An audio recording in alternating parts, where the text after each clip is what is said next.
This is the Wheel of Time Spoilers podcast. Your hosts are Seth Jacobson and Patrick Heiler. Hi, I'm Seth. And I'm Patrick. And this is Chapter 39, A Cup of Wine, and our symbol is the harp. Thom's harp. I would assume. I mean, Thom's in this chapter.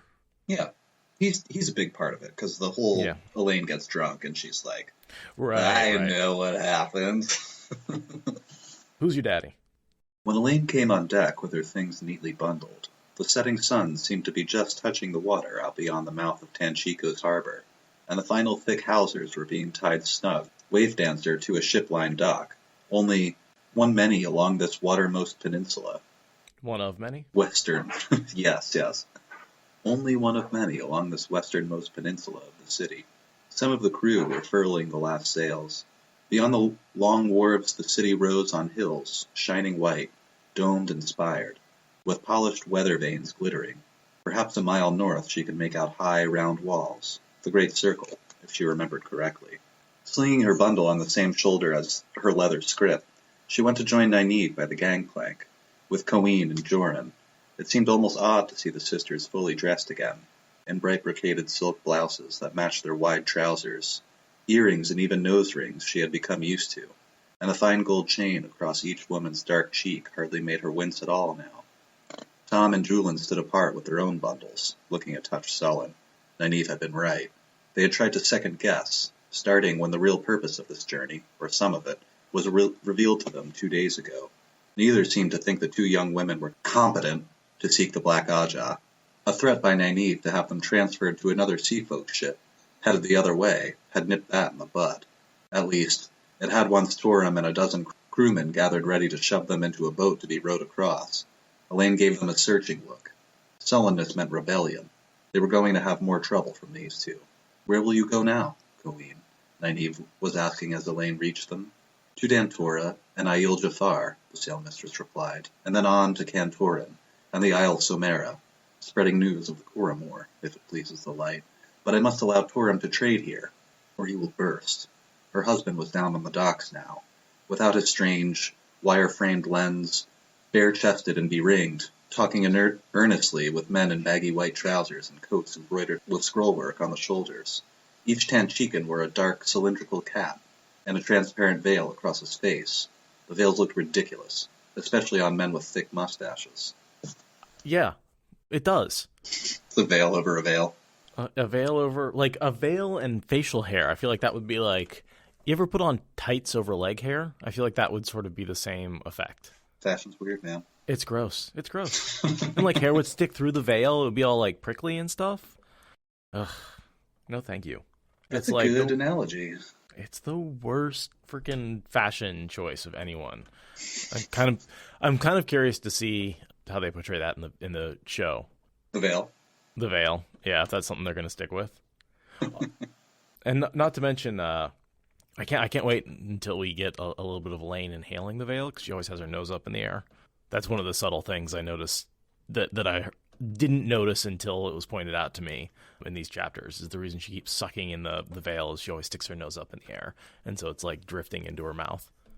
And so once the girls they're on the journey, and when they actually tell Thom and Julian what's going on, they're like, no, you can't go hunt the Black Ajah. Get back on this. And they freaked out, basically. They're like, are you kidding me? You're like 20-something girls are going to go hunt. Two of you are going to hunt 13 Black Ajah? You're crazy. Of course, Nynaeve's like, yeah, cool, you can go have your opinion back in tier. Bye. That's the solution. That shuts them up, apparently. And this is the last time we see Joran, who taught the girls how to use the thicker weaves and the thicker flows. But they do create a whole movement among the sea folk now, now that they know that Rand is the Coramor. They start trying to contact him. And he's so bad about getting in contact with the sea folk. He keeps putting them off because he wants to, like, save them from being involved in the last battle. But then he just basically neglects them. Nynaeve and Elayne, Joran and Coeen are say goodbye here. Delight willing we shall meet again. Oh, Talia, I like the idea that the last battle should have had a big sea battle somewhere with the Sea Folk and the Shan Chan fighting against, I don't know, maybe Sharan ships. That would be pretty cool. Channeling on the sea. That would be cool. We don't get a lot of big naval battles in the Wheel of Time. Right, like, and putting your channelers on the boat, that would be such a cool, like, lightning battle in the ocean. Yeah, and there's no real... that's right, we also talked about there's not really any aquatic shadow spawn. Unless you want to call Silverpike shadow spawn. I wouldn't be surprised if Agenor put those in the water just to piss people off. So the Elayne and Nynaeve and Joran say goodbye to each other as the two accepted leave the ship and are followed by their kind of stand-in warders. Is that maybe I should call them that? Stand-in warders? Thom and Julian as the sort of substitute warders. Armsmen, maybe? Sure. More than substitute warders. But they fill that role of just, being an intimidating presence so that two women don't get attacked randomly on the street and are forced to use the power. They do, and that would be bad. Because it's not that Nynaeve and Elayne or any woman who can channel can't defend themselves, it's that often they should not. Because defending themselves could make it more dangerous for them in the future. And just either give away their presence or give away their identity or just make people realize that they're going up against channelers. Right. So Joran, I had a quick question about Nynaeve. She actually took this oily potion that Joran produced that settled her stomach. I had no idea what would do that, if there's some concoction that Nynaeve would take that could settle her stomach down. Is that a thing? Oh, some kind of motion sickness drug? I mean, they don't have Dramamine, right? So what sort of oily substance? Someone says a seaweed extract, maybe? Anyway, I was curious if anyone had any ideas what that could be, if it has any basis in reality. See if anyone has an idea, but yeah, I think it's just meant to be like just a sea folk remedy. Yeah, just maybe an herb in the oil. So, okay. Thom and Julian bracket, RJ writes, the girls. So one walked in front, one in the back. Nynaeve pursed her lips for a moment but said nothing, which Elayne thought wise. Before they had gone 50 paces down the long stone dock, she had seen as many slitty-eyed, hungry-faced men studying them, and Tanchicans and others shifting crates and bales and sacks on the dock. She suspected any of them would have been looking at them, her throat, in the hope that a silk dress meant money in her purse. And that's just kind of a comment on, and a little bit more scene intro on Tanchico, and RJ reminding us that things were bad here before things started getting bad. So there are people constantly trying to get out of Tanchico at any given chance, like people waiting by the docks and things like that. Thom and Julian just know to be very careful. The west coast of our continent has been pretty much in chaos between, the fighting on the plains and the invasion of Falme. The lack of overreaching powerful governments has allowed these areas to descend into basically battling little fiefdoms. And we see here that, like, in Tanchico, the people who are in charge of the city basically have no power more than 5 miles away from their walls. Like, this is just essentially anarchy in these countries, which is why they're so welcoming to the Shan Chan when they do come in and impose some sort of order. Yeah, and can't put up any fight at all anyway. No, not.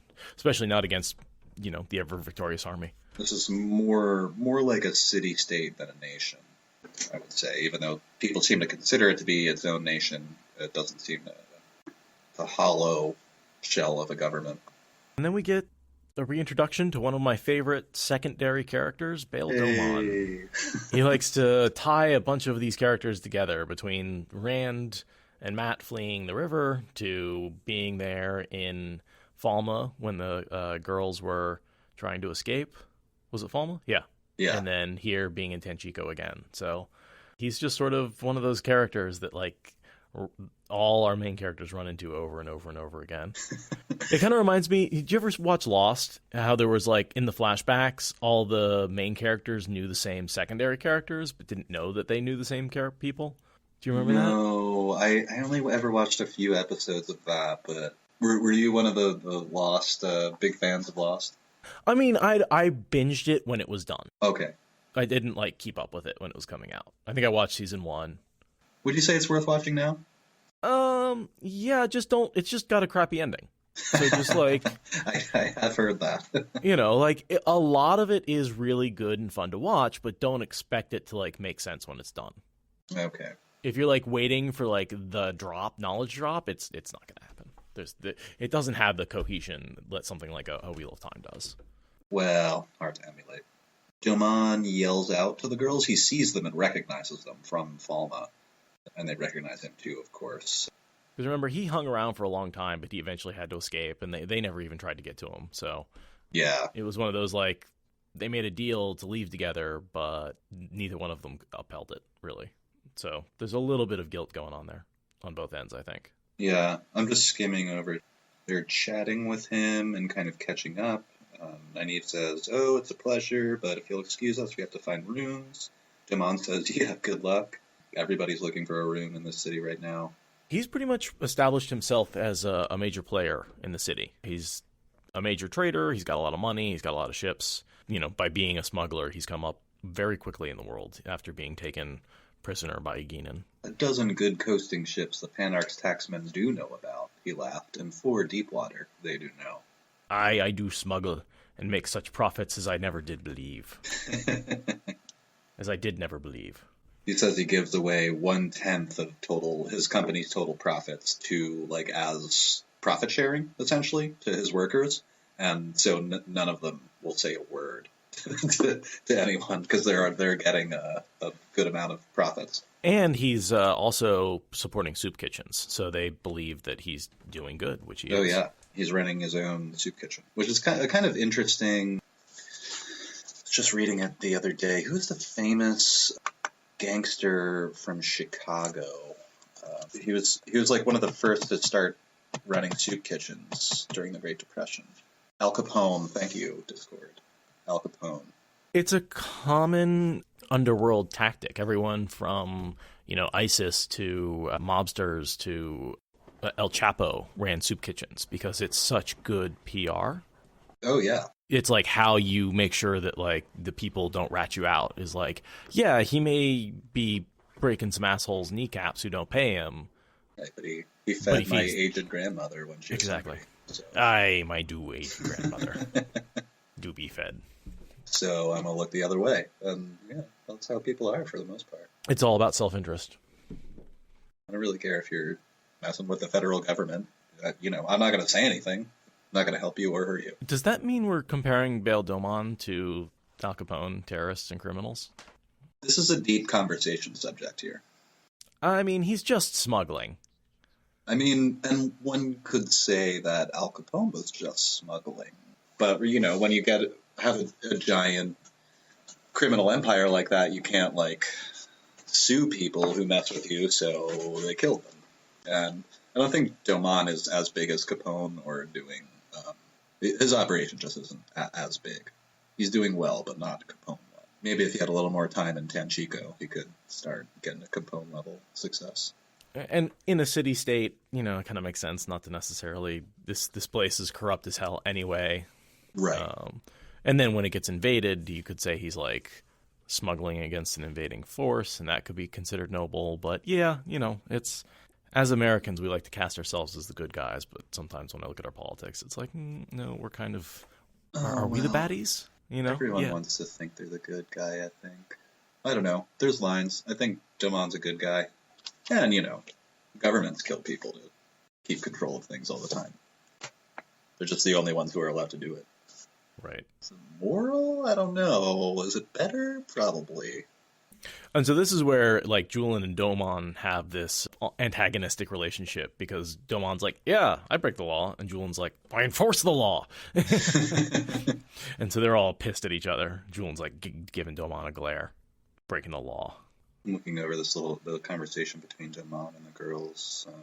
Perhaps the Lord Dragon do no break the world yet, but he did break Domon and Terobon. So they broke into war just as at the notion of him declaring himself the dragon.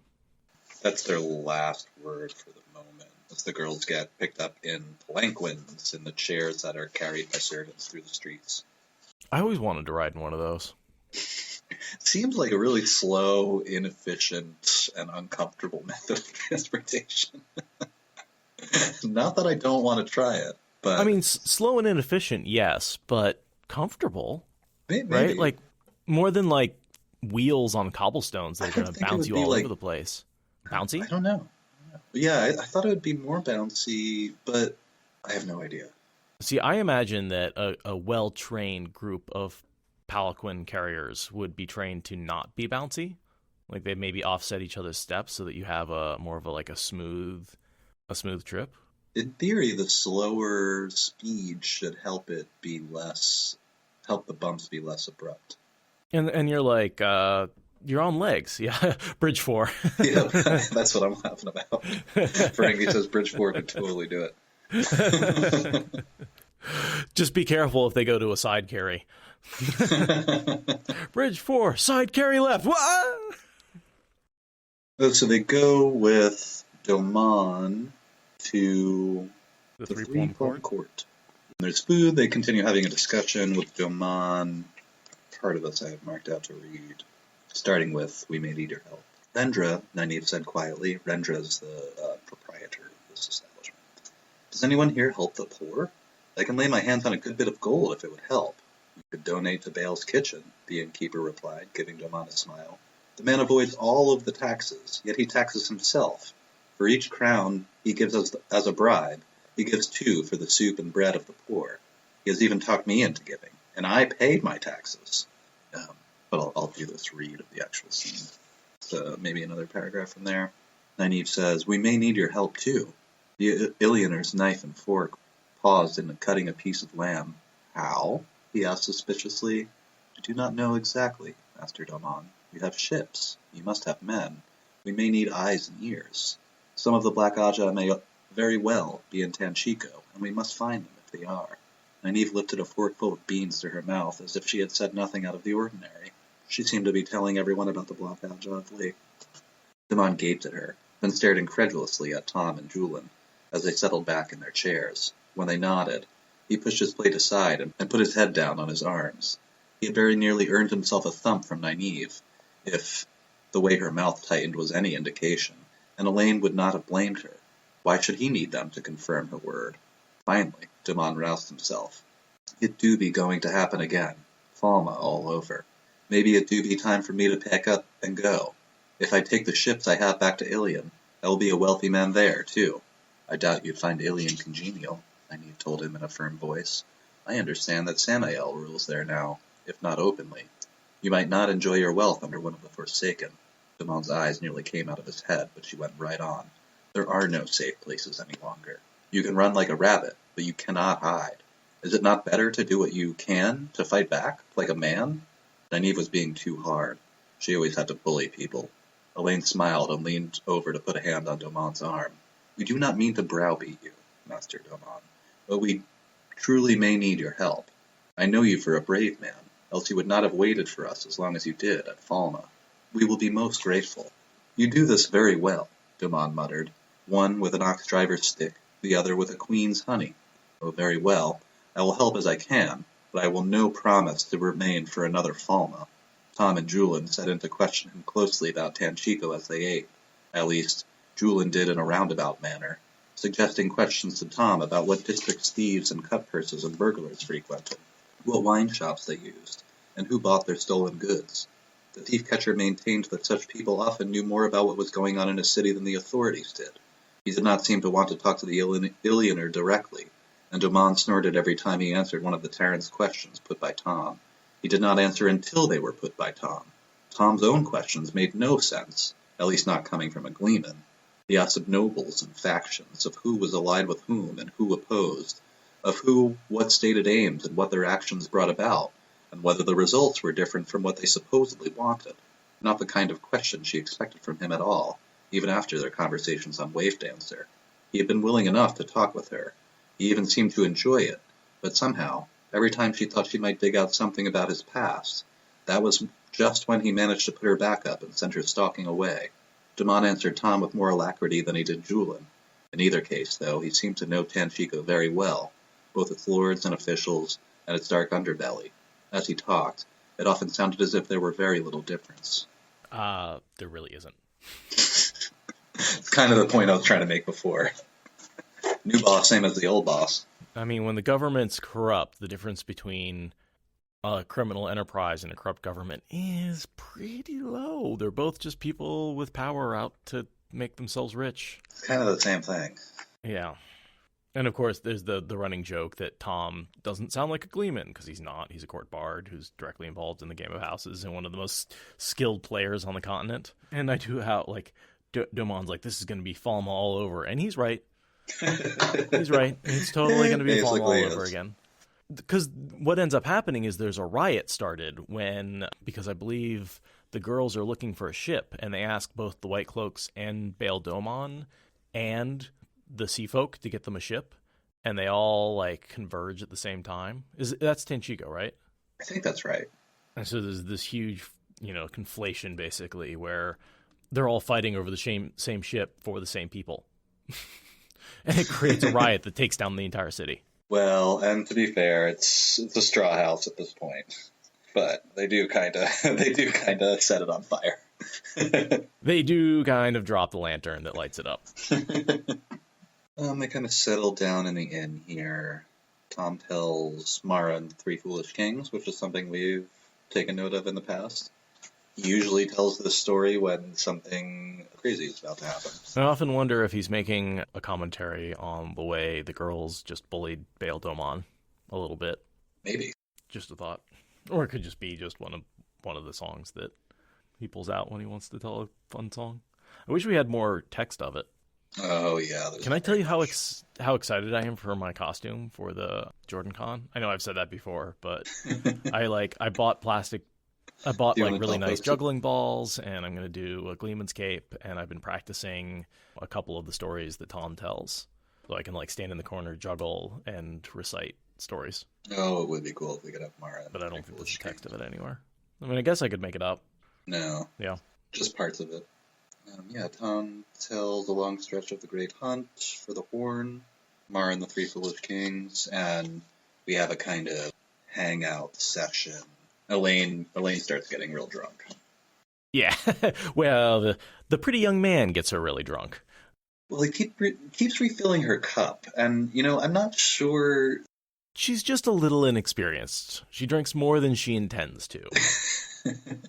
And Nynaeve's not there to stop her, because Nynaeve went to bed, because now she's having trouble on dry land, adjusting. She's been on the ship for so long.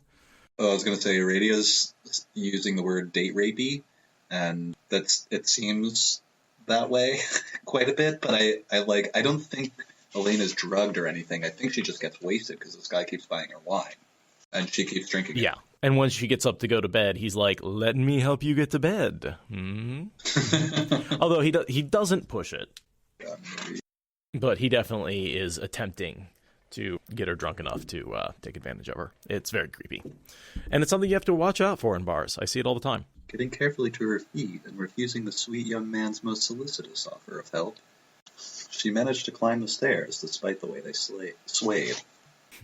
Surely she had drunk a little. She's like, the wine cup just keeps being full. Surely I drunk some. It's like, yeah, you've probably had like 5-6 glasses of wine, easy. Just half a glass at a time. Not stopping at the second floor where her and Nynaeve's room was, she went up to the third and knocked on Thom's door. He opened it slowly, peering out suspiciously. He seemed to have a knife in his hand, and then it was gone. Strange. She seized on one of his long white mustaches. I remember, she said. And Thom's like, oh, shit. That's not good. I'd rather you didn't. Yeah. And from now on, she remembers who he is, right? Yes. She plays it off like she got really drunk and can't remember, but she remembers. She totally remembers. My mother sat on your knee, too. I remember that. I bet she did. But it wasn't his knee, either. Sleep is the thing, Elayne. You will feel better in the morning. Keeps trying to get her to go to bed. You're a Gleeman. My mother would not sit on a Gleeman's knee. Go to bed, child. I'm not a child. She stamped her foot angrily. Okay. Oh, man. That just takes me back to college, dealing with drunk people. Go to bed. I'm not drunk. Yes, you are. Aradia, we've all been that girl. When someone's trying to get you to go to bed and you're like, no, I just want to stay up. And you're like, oh, God. And then, like, the second you turn your back, they've, like, somehow acquired more booze. And you're like, where did that even come from? And Thom admits everything after she presses him some more. Says, I was not always a gleeman. I was a bard once, a court bard in Camelin. As it happens for Queen Morgase, you were a child, blah, blah, blah. But then he also says, you're just remembering things a little. Yeah, this is really where he lays everything out for us. You know, we've insinuated and talked about and, you know, guessed and sort of, but this is the first time where it's like, yeah, this is exactly what happened. I was involved with your mother. And then he sort of talks about how even this Lord Gabriel, which we know is, of course, one of the Forsaken, Ravine. Yeah, and this is the big reveal in the series, but I feel like we talk about this so much because this dynamic is here. I don't know how much, if you really want to get into, you know, Thom being Morgase's lover, killing Khaled's dad, Taran'rhiod. Thank you, Talir. Yeah, and then the fact that, like, there's this whole thing where he went off to try and help his nephew without telling her, and then came back, and they got in a fight, and that's... anyway. Yeah. We've talked about that so much, I feel like it's just rehashing it to go into it in detail. Totally. Feel free to go listen to the last 200 episodes. At some point, Elayne makes like an offhanded comment of her mother must have been like Verlaine when she was younger, and Thom full-on slaps her. It's like, don't call your mother a whore. That's just not okay. Just for sleeping with me, like, and 2 other people? Seriously? You're going to get pregnant from someone you're not even married to. Yeah. How dare you? I'm the daughter heir of Andor, and I will not be... And Thom interrupts her and says, you are a little girl with a skin full of wine throwing a temper tantrum. If they ever hear you talk about your mother that way again, if they ever hear you say anything like that about Morgase again, no matter how wasted you are, I will put you over my knee however you channel. Morgase is a fine woman, as good as there is. Is she? Her voice quavered, and she realized she was crying. Then why? Somehow she had her face buried against his coat, and he was smoothing her hair. Because it is lonely being a queen, he said softly. Because most men attracted to a queen see power, not a woman. I saw a woman, and she knew it. I suppose Bryn saw the same in her, and this Gabriel too. You have to understand, child. Everyone wants someone in their life. Someone who cares for them. Someone who cares for them. Someone they can care for. Even a queen. And Elayne asks, why did you go away? And Thom tells her to go to sleep. That's a longer story. It's a much longer story. Luckily, she did not stumble until she was out of his sight, but she did walk right by her door and had to come back. Something must have been wrong with that apple jelly. She knew she should not have eaten so much of it. Linny always said... She could not remember what it was, Linny said, but something about eating too many sweets. There were 2 lamps burning in the room, one on the small round table by the bed and the other on the white plastered mantel above the brick fireplace. Nynaeve lay stretched out on the bed atop the coverlet, fully dressed, with her elbows stuck out, Elayne noted. She said the first thing that came into her head. Rand must think I'm crazy. Thom is a bard, and Berlaine isn't my mother after all. Nynaeve gave her the oddest look. Morgase. Wait. And Morgase isn't my mother, after all. It says Berlaine. It says Morgase. Oh, well, my copy says Berlaine. Interesting. Or maybe it's supposed to say, and my mother isn't Berlaine, after all? Like... What? Isn't like Berlaine? Or something like that? I don't know what... I just assumed that sentence didn't make sense because she's wasted. And she was, like, relating her mom to Berlaine? It says, Rand must think I'm crazy, Thom is a bard, and Morgase isn't my mother, after all. I love it when this happens. I'm curious which one's right. Aradia's saying the audiobooks have it as Berlaine, which would make sense if that would be the original text. It was read, it got into the thing, and then it got later corrected to Morgase. That would be a correction, is the only thing I can think of. Because generally the ebook is a more modern version, but that's yeah, that's a weird one. I don't know what it's supposed to be, but I just tacked it all up to like, oh, she's wasted. Yeah, I think she's trying to say Morgase isn't like Berlaine after all. Yes. Morgase isn't, my mother isn't a whore, is basically what she's trying to say. Nynaeve gave her the oddest look.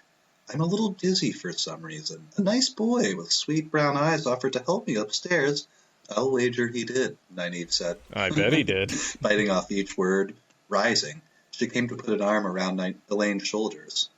Come here for a moment. There's something I think you should see. It appeared to be a bucket of extra water by the washstand. Here, we'll both kneel down so you can look. Elayne did, but there was nothing in the bucket but her own reflection in the water. She wondered why she was grinning that way. Then, Nynaeve's hand went to the back of her neck, and her head was in the water. Flailing her hands, she tried to straighten up, but Nynaeve's arm was like an iron bar. You were supposed to hold your breath underwater. Elayne knew you were. She just could not remember how. All she could do was flail and gurgle and choke. Nynaeve hauled her up. I'd like to point out that doesn't actually sober you up. No, it doesn't just work. Scares the shit out of people. It's just cruel. But I've had so many, the science says that, you basically can't get sober faster by taking a walk or a shower or drinking coffee. None of that stuff sobers you up. It may shock your system a little bit to make you pay attention. The one thing that can help is if you have alcohol in your stomach that you haven't absorbed yet, and that's the only thing in your stomach, eating something can slow down the absorption and prevent you from getting drunker. But it's not going to sober you up any faster. Yeah. Once it's in your blood, it's in your organs got to take care of it. Right. So that's just one of those TV book tropes of if we dunk your head in hot water and cold water and hot water and cold water, a la The Princess Bride. Yeah. That sobers you up. Do a shot of pure ginger juice during the full moon of it's all bullshit. But yeah, I this very much reminds me of Fezzik putting what was the swordsman's name? Inigo Montoya's head in the buckets of water to sober him up. How can I forget that name? My name is Inigo Montoya. You killed my father, prepare to die. Come on. How dare you? Elayne gasped. I'm the daughter heir of... She managed to get out one whale before her head went back in with a splash. Seizing the bucket... That never works. She brings it out all the goddamn time, and everyone's just like, yeah, whatever, we don't care. It's the funniest thing when she's like, I'm the daughter heir. It's never, ever helps her. Not I'm once. The daughter heir of wham. Daughter heir of inhaling water, bitch. And then he pulls her back out again, and Elayne just says, I think that I'm going to sick up.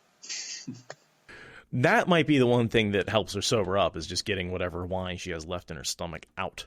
Nynaeve's like, you were supposed to be sober enough, basically, so that you could stay awake while I go into Tel'aran'rhiod and look for Egwene, but you're wasted. Are you sure you can do this?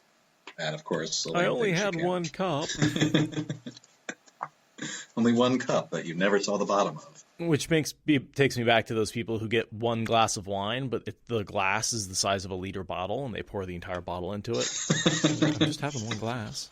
This is a really long Which, cup. in fairness, a liter of wine isn't that much wine. It's about 2.5 glasses. It's totally drinkable for one person. A liter... Well, it's a little more than one bottle, right? Because, wait, 750 milliliters... Oh, 750. Sorry, that's not a liter, 750. That's what I was thinking. Yeah. But don't forget, Elayne is no tolerance, and she's a tiny woman. No practice. So, no practice whatsoever. Couldn't have had more than 2 glasses. You had a lot more than 2. And so Elayne protests, but you can't channel unless you're angry. And Nynaeve's like, don't worry, I'm plenty angry right now. I have no shortage of anger with your drunk ass. Yeah, Nynaeve and Elayne eventually agree to do it, and Nynaeve goes into Tel'aran'rhiod. She enters the Heart of the Stone, which is their typical meeting place, and I think that Birgitte's been watching them for a while. That's one of the eyes, possibly some of the Forsaken. Yeah. It's hard to know exactly who's watching them in the Heart of the Stone, but there's more than one eyes. Everyone's always watching the Heart of the Stone. Yeah, it's like the worst meeting place ever. Everybody's secret. And Egwene never shows up here. She's been detained. Well, yeah, because she was caught last time by the Wise Ones, and they're like, yeah, we're not going to let you come back. She talks about the unseen eyes that she can feel. She is thinking about Egwene and Erudian, and she ends up in the waste. And squinting, she could make out a person down in the valley, too. A man, although all she could see at this distance was someone who seemed to be wearing breeches and a bright blue coat. Certainly not Aiel. Birgitte? Asmodean. Oh. That's Asmodean at Rhuidean. He's on the edge of the fog trying to get in because he just talked to Matt and Matt gave him a description of Rhuidean and what was in there. And he's like, holy crap, there are the Choden Call statues. And so he's popping into Rhuidean to check it out and see if he can find them. Right. And he's being kept out by the fog. But that's totally Nynaeve spying on Asmodean in his bright blue coat. Nice. I didn't even notice that. And that's when Birgitte shows up, because she's basically saying, hey, get the fuck away, because that's one of the Forsaken. If he sees you, you're dead. Yeah. And that's her breaking the precept to warn. Nynaeve knows who it is. Well, the silver bow. I mean, she she looks like Birgitte. She winds up in Emond's Field, which I assume she kind of lands there because she sees it as a safe place in her mind. So I was going to say that they ran into the other dangerous guy, which is Isam. Right. It's kind of interesting. I'll read these couple of lines. Rounding the corner of Alice's house, she really only half expected to see Birgitte. What she did not expect at all was a man in a dark coat trotting toward her less than 100 paces down the hard-packed dirt street. Her breath caught. Lan? No. But he had the same shape of his face, the same eyes. Halting, he raised his bow and shot. At her. Screaming, she threw herself aside, trying to claw her way awake. And that's when she does wake up. Yeah, after. And she nearly dies. Doesn't she take a decent cut from that? She does get cut. Yeah. Nynaeve wakes up screaming. He looks like Lan, and he tried to kill me. It's, of course, Isam. Isam, which we know is Lan's cousin. She says, if I hadn't jumped, it would have gone through my heart. I want to say this was a long gash on her arm. I'm skimming through really quickly. I can't remember. She put a trembling hand to her left arm, where a shallow slash oozed blood a few inches below her shoulder. She's not sure that the guy, Asmodean and Isam, are the same person, and they're not. We know they're two very different people. She just had bad luck to encounter both of them at the same time. Nynaeve sighs. I have this highlighted. It's a ways down, but the only thing I am certain of is that I did not find Egwene, because she just had a very confusing experience in Tel'aran'rhiod. Right. And Egwene never showed up because she was doing the thing with the Wise Ones. And then jump to the next morning and a hangover. So the next morning she pretends to be hungover and have forgotten everything. She's like, I remember your stories. They were great. Oh, she is hungover. She just pretends not to remember the embarrassing night before. I think we've all done that. I feel like I can remember at least one time in college where I did some stuff that was pretty embarrassing, and someone the next morning was like, hey, do you remember doing that stuff? And I was like, nope. No, I do not. Mm-mm. Because I didn't want to own up to it. If you delete your texts, it never happened. Or you can do, Dude, Where's My Car style reconstruct, or maybe The Hangover, reconstruct what happened the night before as you go through step by step. You start filling in the pieces where you're like, wait, what happened? Oh, right. And then I texted my ex. Shit. Oh, I think just about everybody has done that at some point in their life. Oh, God, why did I start that conversation? Elayne wakes up, feels awful, tries to play it off. Julian comes in, says he's got some leads on the women. Just maybe the one thing before that is Nynaeve's little side, I'm going out. Elayne may need a little longer to recover from the voyage. AKA getting wasted. A little time to dry out from that voyage. Besides which, Julian added, if they are here, talking about the Black Ajah, they know the two of you. They know your faces. Much better if you stay here at the inn, out of sight. Elayne stared at them in amazement. A moment gone, they had been trying to stare each other down, talking about Thom and Julian. And now, they were shoulder to shoulder. Nynaeve had been right about them causing trouble. Well, the daughter heir of Andor was not about to hide behind Master Julian Sandar and Master Thom Merrilin. She opened her mouth to tell them so, but Nynaeve spoke first. You are right, she said calmly. Elayne stared at her incredulously. Thom and Julian looked surprised, and at the same time disgustingly satisfied. They do know us, Nynaeve went on. I took care of that this morning, I think. Ah, here is Mistress Rendra, with our breakfast. Thom and Julian exchanged disconcerted frowns, but they could say nothing with the innkeeper smiling at them all through her veil. About what I asked you? Nynaeve said to her as the woman placed a bowl of honeyed porridge in front of her. Ah, yes, it will be no problem to find clothes to fit both of you. And the hair. You have such lovely hair, so long. It will be the work of no time to put it up. She fingered her own deep golden braids. Thom and Julian's faces made Elayne smile. They might have been ready for arguments. They had no defense against being ignored. Her head was actually feeling a little better. Nynaeve's vile mixture seemed to be working. As Nynaeve and Rendra discussed costs and cuts and fabric, Rendra wanted to duplicate her clinging dress, pale green today. Nynaeve was opposed, but seemed to be wavering. Elayne took a spoon of porridge to wash the taste out of her mouth. It reminded her that she was hungry. There was one problem none of them had mentioned yet, one that Thom and Julian did not know. If the Black Ajah was in Tanchico, then so was whatever it was that endangered Rand. Something able to bind him with his own power. Finding Liandrin and the others was not enough. They had to find that, too. Suddenly, her newfound appetite was completely gone. Bam. Nice. Yeah, just that we know that they're looking for the domination bracelets, and they don't know exactly what it is, but that's what they're trying to find. Yeah, what we refer to, guys, as the sad bracelets at the time, or the domination. Yeah, the sad bracelets comes from the effect of when they touch them, they get the feeling of like evil, bad, sad. But the official, the Band of Domination, the Bands of Domination, yeah. That makes me think of Sanderson, Bands of Mourning. That's what it was. Sorry, Neil is correcting domination bands, not bands of domination. I like the idea of the Bail Domon Julian buddy cop. One's a smuggler, the other one's a cop. Together, they are Julian and Domon. You do be a rat, Julian.